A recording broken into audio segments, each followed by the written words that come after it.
Hello friends, exam preparation में मैं प्रियंका एक बार फिर से आप सभी का स्वागत करती हूं।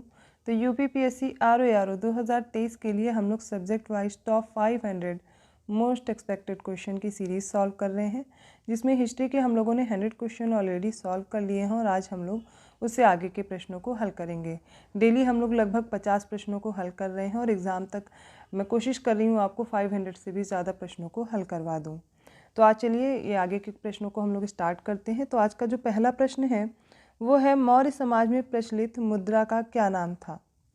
पर्ण, तोल, काकड़ी या फिर दीनार? और इसका राइट आंसर है ऑप्शन ए, पर्ण। अगला प्रश्न है, गवर्नर जनरलों को काल क्रमानुसार व्यवस्थित कीजिए। देखिए, ये सारे क्वेश्चन आप हल कर पाएंगे आसानी से। दोपहर को 1 बजे डे वाइज सीरीज़ आती है, उसको भी फॉलो करते रहिए। प्लेलिस्ट बनी हुई है, आप चैनल पर विजिट करेंगे मिल जाएगी।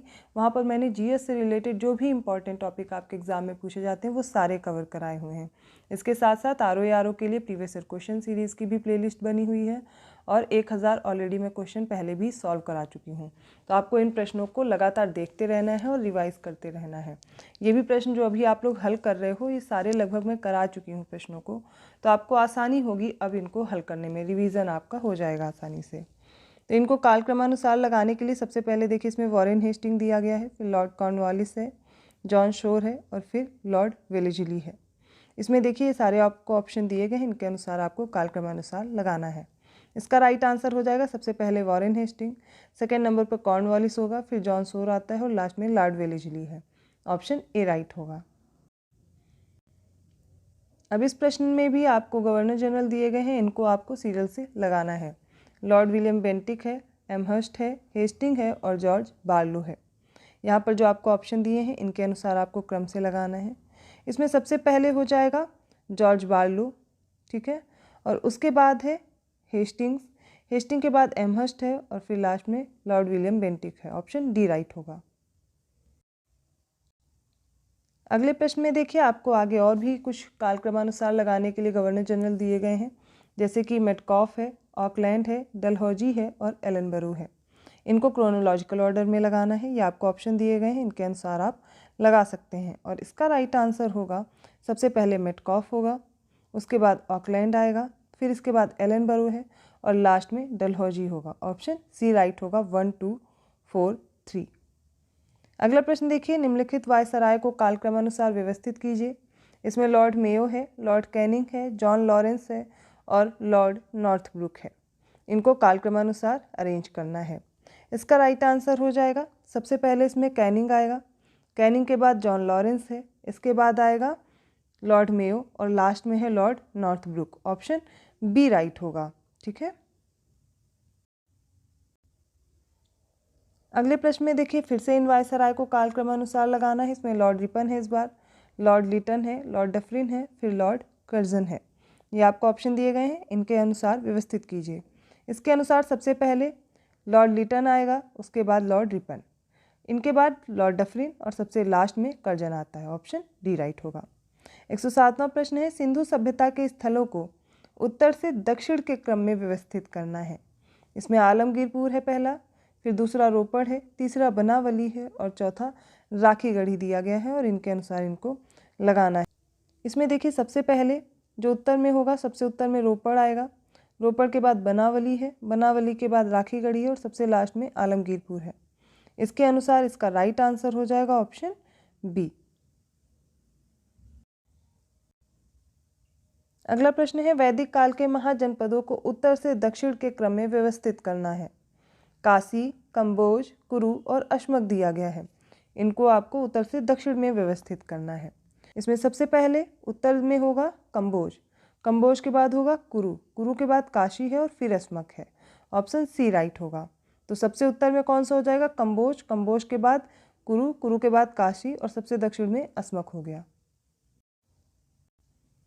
109th क्वेश्चन है, निम्नलिखित शिलालेखों को उत्तर से दक्षिण के क्रम में व्यवस्थित करना है। इसमें सहबाजगढ़ी है, मानसेहरा है, कालसी है और कलिंग है। इन सभी को उत्तर से दक्षिण के क्रम में लगाना है। इसका राइट आंसर हो जाएगा सबसे पहले उत्तर में सहबाजगढ़ी होगा, फिर मानसेहरा है, तीसरा कालसी है, फिर लास्ट में कलिंग है। ऑप्शन ए राइट हो जाएगा। 110वां प्रश्न है, निम्नलिखित स्तंभ लेख को पश्चिम से पूरब की ओर व्यवस्थित कीजिए। अभी हमने उत्तर से दक्षिण में लगाया था, अब इन्हें पश्चिम से पूर्व की ओर लगाना है। इसमें सबसे पहले कौशाम्बी है, रुमेनदेई है, लौरिया नंदनगढ़ है और टोपरा है। इसका देखिए राइट आंसर होगा सबसे पहले टोपरा, टोपरा के बाद होगा कौशाम्बी, कौशाम्बी के बाद है रुमेनदेई और सबसे जो पूरब में हो जाएगा वो है Lauriya Nandangarh. Option D right होगा। अगले प्रश्न में इस्लाम के 4 प्रमुख खलीफाओं को कालक्रमानुसार लगाना है और इनके ऑप्शन दिए गए हैं। सबसे पहले अबू बकर दिया गया है, उस्मान, अली और फिर उमर है। इसका राइट आंसर हो जाएगा सबसे पहले अबू बकर, उसके बाद है उमर, उमर के बाद उस्मान और सबसे लास्ट में अली। ऑप्शन सी राइट होगा। 112वां प्रश्न है, दिल्ली सल्तनत के राजवंशों का शासनकाल वर्षों के अनुसार उनका अवरोही क्रम चुनना है। सबसे पहले तुगलक वंश है, मामलूक वंश, लोधी वंश और फिर है सैयद वंश। इनको क्रोनोलॉजिकल ऑर्डर में लगाना है अवरोही क्रम में। इसका राइट आंसर होगा सबसे पहले मामलूक वंश 2, उसके बाद आएगा तुगलक वंश फर्स्ट, इसके बाद होगा सैयद वंश 4 और सबसे लास्ट में होगा लोधी वंश 2, 1, 4, 3, जो कि इसमें ऑप्शन नहीं दिया गया है, इसलिए आप लोग ऐसे अरेंज कर लीजिए। देखिए दिल्ली सल्तनत में सबसे पहले आपको गुलाम वंश याद रखना है, जिसको मामलूक वंश भी बोलते हैं। तो सबसे पहले गुलाम वंश, इसके बाद खिलजी होता है, ठीक है, इसके बाद तुगलक है, उसके बाद सैयद और लास्ट में लोधी है। तो इसकी ट्रिक है GKTSL, इस तरीके से आप याद रखेंगे तो कभी नहीं भूलेगा। अगला प्रश्न है, विजयनगर आने वाले विदेशी यात्रियों को सही कालानुक्रम में व्यवस्थित करना है। इसमें Abdul Razzaq, Niccolo Conti, Barbosa और पायस दिया गया है। इनको सीरियल से लगाना है और ये ऑप्शन आपको दिए गए हैं। इसका राइट आंसर हो जाएगा सबसे पहले निकोलो कोंटी, उसके बाद अब्दुल रज्जाक है, उसके बाद आएगा बारबोसा और सबसे लास्ट में पायस हो जाएगा। इसका राइट आंसर होगा ऑप्शन बी। अगला प्रश्न है, निम्नलिखित में से कौन सा सही सुमेलित नहीं है। मामलूक वंश का समय दिया गया है 1206 से 1290 ईस्वी। ऑप्शन बी दिया गया है खिलजी वंश 1290 से 1320 ईस्वी। तुगलक वंश दिया गया है 1320 से 1414 ईस्वी और लोधी वंश दिया गया है 1415 से 1526 ईस्वी। इसका राइट आंसर हो जाएगा ऑप्शन डी। लोधी वंश का समय गलत दिया गया है, ये होगा 1451 से 1526। ऑप्शन डी राइट होगा। अगला प्रश्न है, निम्नलिखित में से कौन सा एक बौद्ध साहित्यिक ग्रंथ नहीं है। मिलिंद पन्हो, महावस्तु या फिर उदान या फिर कलावंश। और इसका राइट आंसर हो जाएगा ऑप्शन डी, कलावंश नहीं है। अगला प्रश्न है, निम्नलिखित में से कौन सा सही सुमेलित नहीं है। केशव चंद्र सेन द्वारा भारतीय ब्रह्म समाज की स्थापना, विनोबा भावे द्वारा मद्रास हिंदू एसोसिएशन की स्थापना, राजा राममोहन राय द्वारा आत्मीय सभा और श्री नारायण गुरु द्वारा अरबीपुरम आंदोलन। इनमें से बताना है कौन सा सही नहीं है। इसका राइट आंसर हो जाएगा option B. Madras Hindu Association की स्थापना सुब्रमण्यम अय्यर, आनंदाचार्लू और एम वीर राघवाचार्य ने की थी, ना कि विनोबा भावे ने। अगला प्रश्न है, निम्नलिखित में से कौन स्वतंत्रता पूर्व भारत आने वाले यूरोपीय देशों में से अंतिम थे। डच, अंग्रेज, फ्रेंच और पुर्तगाली। इसका राइट आंसर होगा ऑप्शन सी, फ्रेंच। अगला प्रश्न है, पातशाह नामा किस मुगल शासक के बारे में है। बाबर, औरंगजेब, अकबर या फिर शाहजहां। और इसका right answer option D, Shahjahan के बारे में। 119वां प्रश्न है, असहयोग आंदोलन किस वर्ष वापस लिया गया था। 1921 में, 1922 में, 1923 में या फिर 1924 में। और इसका राइट आंसर है ऑप्शन बी, 1922 में। 120वां प्रश्न है, असहयोग आंदोलन में कौन शामिल थे। वल्लभ भाई पटेल, सुभाष चंद्र बोस, जवाहरलाल नेहरू या फिर सभी लोग। इसका राइट आंसर हो जाएगा ऑप्शन डी, उपरोक्त सभी। अगला प्रश्न है, किस घटना के कारण गांधी जी ने असहयोग आंदोलन वापस लिया था। रोलेट एक्ट, चौरी चौरा कांड, जलियांवाला बाग हत्याकांड या फिर इनमें से कोई नहीं। और इसका right answer option B, Chauri Chaura कांड की वजह से। 122वां प्रश्न है, कांग्रेस का सूरत अधिवेशन कब हुआ था। 1907, 1905, 1906 या फिर 1902। और इसका राइट आंसर ऑप्शन है 1907 में हुआ था। 123वां प्रश्न है, कांग्रेस के सूरत अधिवेशन की अध्यक्षता किसने की थी। रास बिहारी घोष ने, सुरेंद्र नाथ बनर्जी, गोपाल कृष्ण गोखले या फिर दादा भाई नौरोजी ने? इसका राइट आंसर ऑप्शन ए रास बिहारी घोष ने। अगले प्रश्न में बताना है उदारवादी नेता कौन थे? दादा भाई नौरोजी, ऑप्शन बी है सुरेंद्र नाथ बनर्जी, ऑप्शन सी है गोपाल कृष्ण गोखले या फिर इनमें से सभी थे? ऑप्शन डी के अनुसार उपरोक्त सभी। और इसका राइट आंसर हो जाएगा ऑप्शन डी, दादा भाई नौरोजी, सुरेंद्र नाथ बनर्जी और गोपाल कृष्ण गोखले तीनों ही उदारवादी नेता थे। अब 125वां क्वेश्चन में उग्रवादी दल के नेता बताने हैं कौन थे? बाल गंगाधर तिलक, लाला लाजपत राय और विपिन चंद्र पाल या फिर सभी? इसका राइट आंसर हो जाएगा ऑप्शन डी, लाल बाल पाल। इस तरीके से याद रखिए, ये हो जाएंगे उग्रवादी दल के नेता।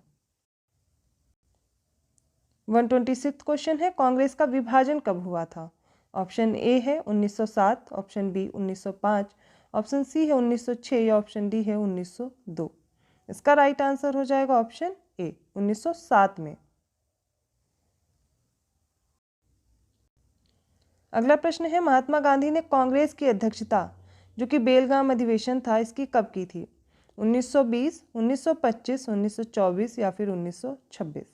इसका राइट आंसर ऑप्शन सी 1924 में महात्मा गांधी ने बेलगाम अधिवेशन की अध्यक्षता की थी। अगला प्रश्न देखिए, रविन्द्रनाथ टैगोर ने किस आंदोलन के दौरान गांधी जी को महात्मा की उपाधि से नवाजा था? असहयोग आंदोलन, सविनय अवज्ञा आंदोलन, भारत छोड़ो आंदोलन या फिर चंपारण सत्याग्रह? और इसका right answer option D, Champaran Satyagraha के दौरान। 129वां प्रश्न है मार्ले मिंटो सुधार कब हुआ था? 1909, 1920, 1921 या फिर 1919? और इसका राइट आंसर ऑप्शन है 1909 में। अगला प्रश्न है खिलाफत आंदोलन की शुरुआत कब हुई थी? 1909 में, 1920 में, 1921 या फिर 1919 में? और इसका राइट आंसर ऑप्शन डी 1919 में। अगला प्रश्न देखिए, अखिल भारतीय खिलाफत कॉन्फ्रेंस, इसके अध्यक्ष कौन थे?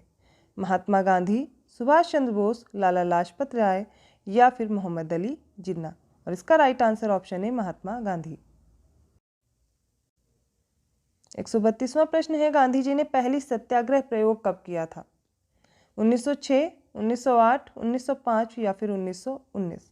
और इसका राइट आंसर है ऑप्शन ए 1906 में पहली बार सत्याग्रह का प्रयोग गांधी जी ने किया था। 133वां प्रश्न है गांधी जी ने टॉलस्टॉय फॉर्म, जो कि दक्षिण अफ्रीका में था, इसकी स्थापना कब की थी? 1908 में, 1905 में, 1919 या फिर 1910 में? और इसका राइट आंसर है 1910 में की थी। अब अगला प्रश्न देखिए, दक्षिण अफ्रीका में गांधी जी इंडियन ओपिनियन साप्ताहिक पत्रिका कब शुरू करते हैं? 1903 में, 1905, 1907 या फिर 1908 में? और इसका राइट आंसर है 1903 में। 135वां क्वेश्चन पे आ गए हम लोग और इसमें बताना है कांग्रेस की स्थापना के समय निम्नलिखित में से किसने मुस्लिमों को कांग्रेस से दूर रहने के लिए प्रेरित किया था? बदरुद्दीन तैयब, सैयद अहमद खान, आर.एम. सयानी या फिर अब्दुल गफ्फार खान? और इसका राइट आंसर है ऑप्शन बी, सैयद अहमद खान ने। 136वां प्रश्न है निम्नलिखित में से किसने चंपारण सत्याग्रह का विरोध किया था? एन.जी. रंगा, रविंद्रनाथ टैगोर, मदन मोहन मालवीय या फिर वीर सावरकर? और इसका राइट आंसर ऑप्शन है एन.जी. रंगा ने। अगला प्रश्न देखिए, एम.जी. रानाडे निम्नलिखित में से किस संगठन से संबंधित नहीं थे? भारतीय राष्ट्रीय सामाजिक सम्मेलन, प्रार्थना समाज, पूना सार्वजनिक सभा या फिर सेवा सदन? और इसका राइट आंसर होगा ऑप्शन डी, सेवा सदन। 138वां प्रश्न है जलियांवाला बाग हत्याकांड के बाद निम्नलिखित में से किसने कैसरे हिंद की उपाधि त्याग दी थी? रविन्द्रनाथ टैगोर, देवेंद्र नाथ टैगोर, एम.के. गांधी या फिर विनोबा भावे ने? और इसका right answer option C, M K. Gandhi ने। अगला प्रश्न देखिए, निम्नलिखित कांग्रेस अधिवेशन और उनके अध्यक्ष की कौन सी जोड़ी सुमेलित नहीं है, पूछा गया है।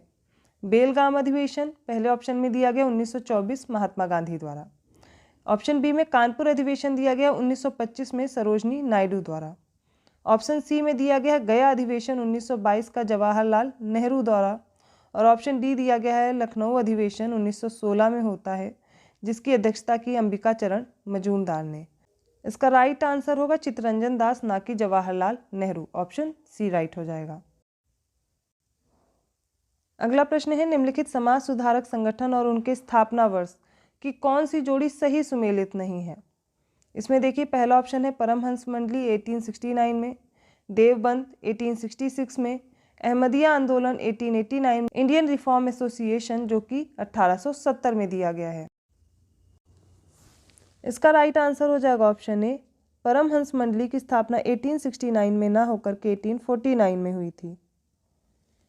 141वां प्रश्न है, मध्यकाल में प्रयोग होने वाला रहट क्या होता था। बारूद की तोप, नक्काशी में प्रयुक्त तकनीक थी कोई, या फिर सिंचाई में प्रयुक्त प्रौद्योगिकी थी, या ऑप्शन डी में दिया गया जलयान बनाने की प्रौद्योगिकी थी। इसका राइट आंसर ऑप्शन सी, सिंचाई में प्रयुक्त होने वाली प्रौद्योगिकी थी रहट। अगला प्रश्न है, भारत में संविधान सभा के गठन का विचार पहली बार किसने रखा था। जवाहरलाल नेहरू, भगत सिंह, एम.एन. राय या फिर सुभाष चंद्र बोस ने। इसका right answer option C, M N. Roy ने। 143वां प्रश्न है, निम्नलिखित में से कौन सी हड़प्पा संस्कृति की विशेषता नहीं है। रेड ब्लैक पॉटरी, टेराकोटा मूर्तियाँ, चित्रात्मक स्क्रिप्ट या फिर धात्विक धन। और इसका राइट आंसर हो जाएगा ऑप्शन डी, मेटेलिक मनी नहीं होती थी। बाकी ये सारी इनकी विशेषताएं हैं हड़प्पा संस्कृति की। अगला प्रश्न देखिए, ईसाई धर्म का प्रचार करने के लिए सेंट थॉमस किसके शासनकाल में भारत आए थे। गोंडोफर्न, विमा कटफिसर्स, पुष्यमित्र शुंग या फिर बृहदत्त के समय पर। और इसका राइट आंसर होगा ऑप्शन ए, गोंडोफर्न के समय पर। 145वां प्रश्न है, अब निम्नलिखित में से किस ब्रिटिश अधिकारी ने 1857 के विद्रोह के दौरान झांसी में प्रतिरोध का प्रभार संभाला था। James Outram, Hugh wheeler, Hugh Rose या फिर लेफ्टिनेंट विल्बोवी। और इसका राइट आंसर हो जाएगा ऑप्शन सी, ह्यूरोज ने। 146 क्वेश्चन है, भारतीय स्वतंत्रता के लिए बर्लिन समिति की स्थापना 1915 में किसके द्वारा की गई थी। वीरेंद्र नाथ चट्टोपाध्याय, वासुदेव बलवंत फड़के, सचिन सान्याल या फिर रास बिहारी बोस। और इसका राइट आंसर ऑप्शन है, वीरेंद्र नाथ चट्टोपाध्याय। 147 क्वेश्चन है, किसके तहत बंगाल, मद्रास, बम्बई और अन्य सभी क्षेत्रों को गवर्नर जनरल के पूर्ण नियंत्रण में रखा गया था। 1833 का चार्टर अधिनियम, 1853 का चार्टर अधिनियम, 1784 का पिट्स इंडिया एक्ट या फिर भारतीय परिषद अधिनियम 1861। और इसका राइट आंसर ऑप्शन है 1833 का जो चार्टर अधिनियम आता है। 148 क्वेश्चन है, 1905 में किस कांग्रेस अधिवेशन ने बंगाल के लिए स्वदेशी और बहिष्कार आंदोलन का समर्थन किया। कलकत्ता, बेलगाम, कराची या फिर बनारस। और इसका right answer option D, Banaras अधिवेशन में। 149 क्वेश्चन है, बृहत संहिता के लेखक कौन थे। आर्यभट्ट, वराहमिहिर, अमर सिंह या फिर ब्रह्मगुप्त। और इसका right answer option B, Varahamihira. आज का लास्ट क्वेश्चन है, दिल्ली चलो और तुम मुझे खून दो मैं तुम्हें आज़ादी दूंगा, ये नारा किसने दिया था। ऑप्शन ए है सुभाष चंद्र बोस, ऑप्शन बी है रास बिहारी बोस, ऑप्शन सी है महात्मा गांधी या फिर ऑप्शन डी है जवाहरलाल नेहरू। और इसका राइट आंसर ऑप्शन है सुभाष चंद्र बोस। तो आज के सेट में हमने ये और 50 क्वेश्चन सॉल्व किए हैं। लगभग अब हम लोग 150 प्रश्नों को हल कर चुके हैं इस सीरीज़ के। ये मैंने इतिहास के प्रश्नों को आपको सॉल्व कराया है। अगर वीडियो अच्छा लगा तो प्लीज़ लाइक कीजिए, चैनल को सब्सक्राइब कीजिए और लोगों को शेयर करते रहिए। तो ऐसे ही और क्वेश्चन के साथ मैं मिलती हूँ नेक्स्ट वीडियो में। तब तक के लिए धन्यवाद।